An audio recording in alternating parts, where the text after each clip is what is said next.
உலகம் வியக்க உயர்த்துவேன். என்னை நேசித்து வாசித்த உன்னை சிறந்த படைப்பாளியாக உருவாக்குவேன்.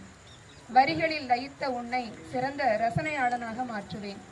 பொழுதுபோக்காக என்னை நீ கையில் ஏந்தினாலும் உன்னை பழுது பார்த்து பக்குவம் அடைய வைப்பேன்.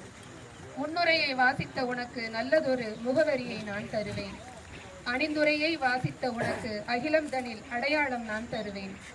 பொருள் அடக்கத்தை கண்ட உனக்கு பொருளுடன் புகழ் அனைத்தையும் நான் தருவேன்.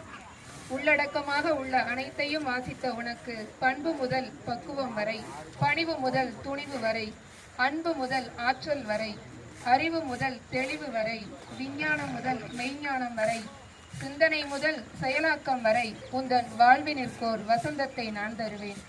இலக்கியம் வாசித்த உன்னை மற்றவர் முன் இலக்கணமாய் வாழ வைப்பேன். திருக்குறள் வாசித்த உன்னை போற்ற பெருமை சேர்ப்பேன். தொலைக்காட்சியில் தொலைந்து போகாதே, அலைபேசியில் அமிழ்ந்து போகாதே, வெட்டி பேச்சில் கால விரயம் செய்யாதே, வீண் விவாதத்தில் தலையிடாதே. சிறிது நேரத்தை எனக்காக நீ ஒதுக்கு, வாழ்வில் பல நல்ல நேரங்களை உனக்கு நான் தருவேன்.